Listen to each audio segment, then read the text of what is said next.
Somos el equipo conformado por Álvaro Beltrán Martínez, Camacho Luzanilla, Carlos García Trasviña, Omar Pacheco, y les vamos a presentar diversos temas relacionados con la probabilidad y estadística. Comenzando con una definición de qué es la probabilidad y estadística.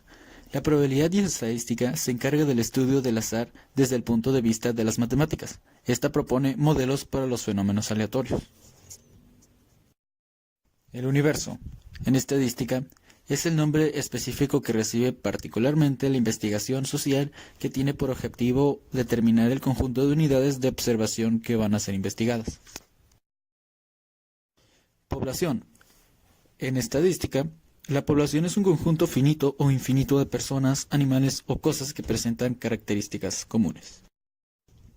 Variable.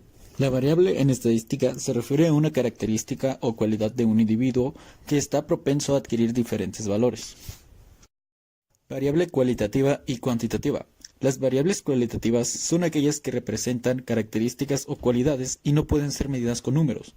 Por otro lado, las variables cuantitativas son aquellas que se expresan mediante un número, por tanto se pueden hacer operaciones aritméticas con ellos. Muestra. La muestra es una parte o porción extraída de un conjunto por métodos que permiten considerarla como representativa del mismo. Entonces, una muestra no es más que una parte de la población que sirve para representarla. La muestra debe obtenerse de la población que se desea estudiar. Una muestra debe ser definida sobre la base de la población determinada y las conclusiones que se obtengan de dicha muestra solo podrán referirse a la población en referencia. El muestreo, por otra parte, es el procedimiento para la obtención de una muestra. El muestreo, como se dijo, es el proceso de obtención de la muestra.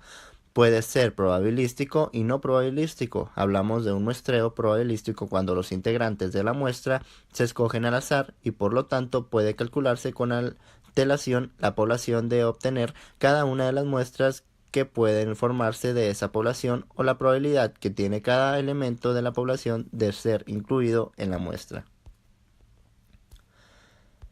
Entre estos conceptos también existen los errores en dichos procedimientos. El error nos dice que es cuando se rechaza la hipótesis nula que es verdadera, se comete un error de tipo 1.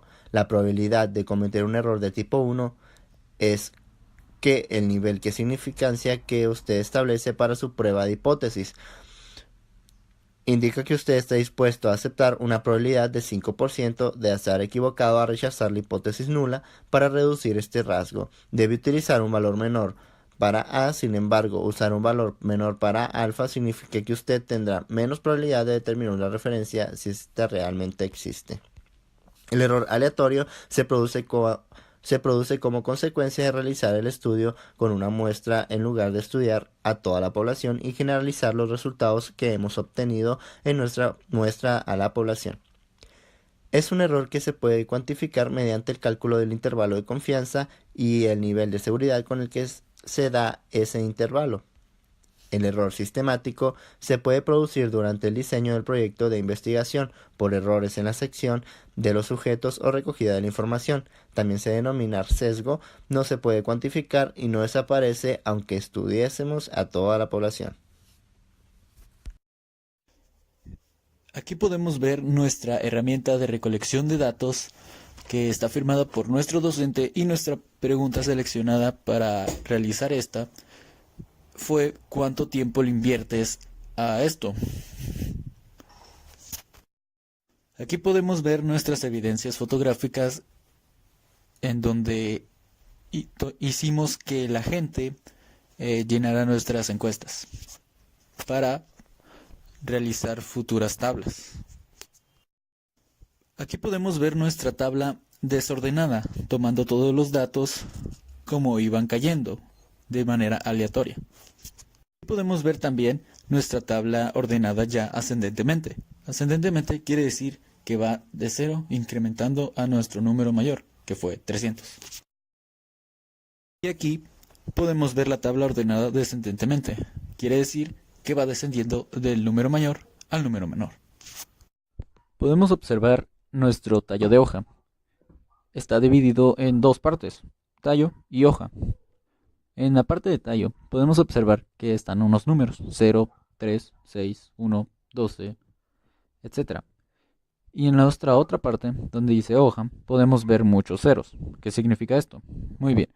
El tallo, en la parte de tallo, quiere decir los minutos que las personas le dedicaron a las películas. Por ejemplo, en el 0 podemos ver en hoja que 0 personas le dedicaron a esta película.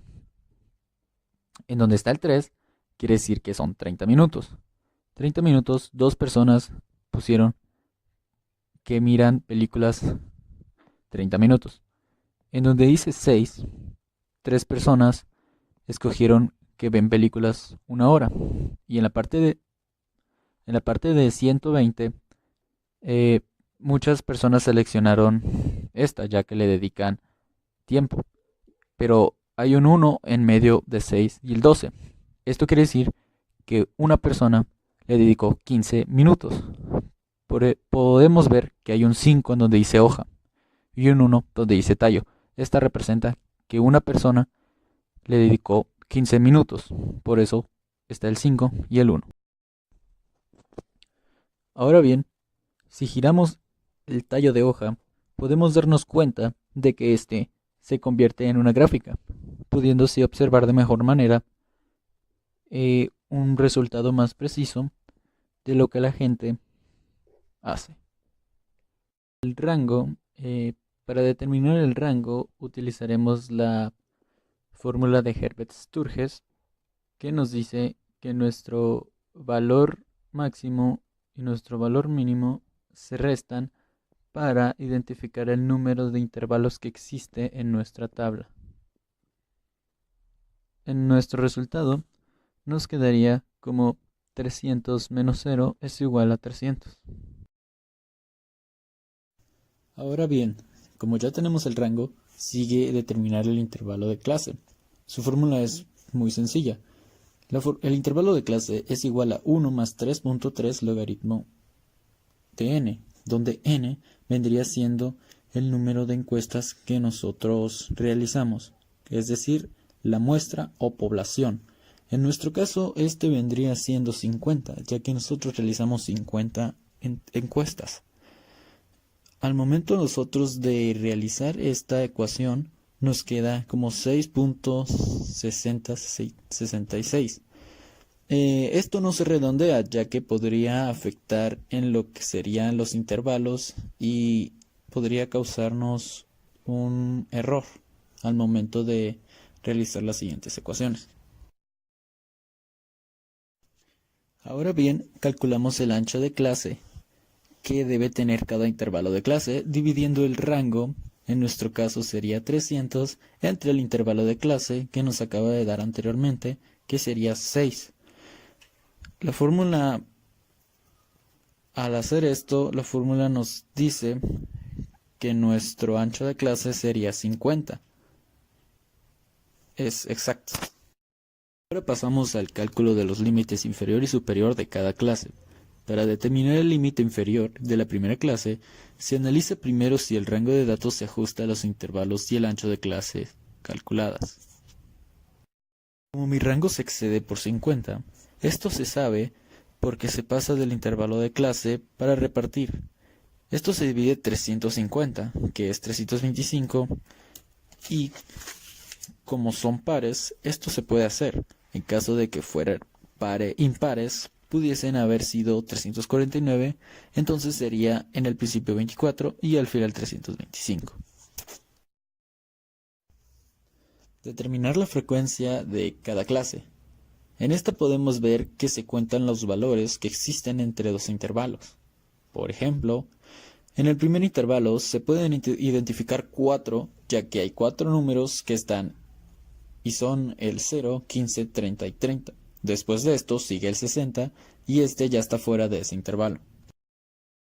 Ahora bien, una vez elaborada la frecuencia de cada clase, continuamos con la elaboración de la tabla de distribución de frecuencias, en donde se organizan los datos en 2 columnas. En la primera se escriben los intervalos de clase y en la segunda las frecuencias de clase, como se muestra en la imagen. Para facilitar la localización e identificación de cada clase, se pueden agregar a esta tabla una columna del lado izquierdo con los números respectivos de cada clase. La tabla de distribución de frecuencias acumuladas es la suma de frecuencias absolutas de todos los valores iguales o inferiores al valor considerado. Esta se representa por Fi.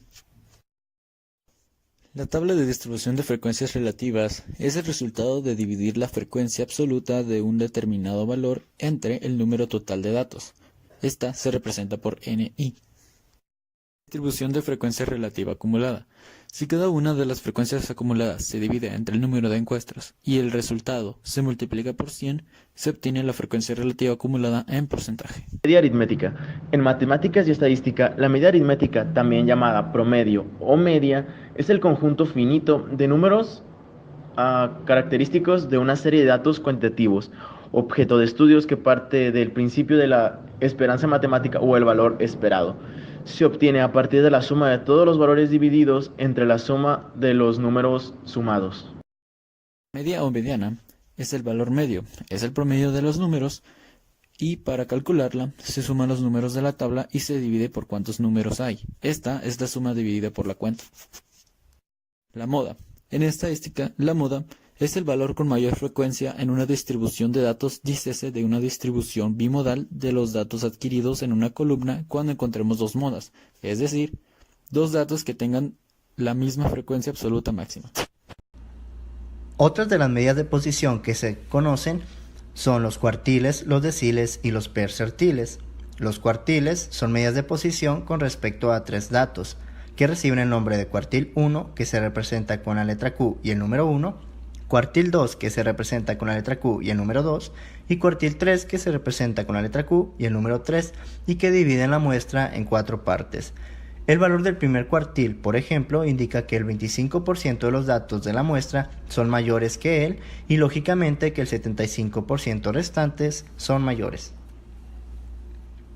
Los deciles también son medidas de posición, pero a diferencia de las otras, estos dividen la muestra en 10 partes iguales, lo cual significa que un decil ubica los datos en 10% menor que él y 90% mayor que él con respecto a un dato.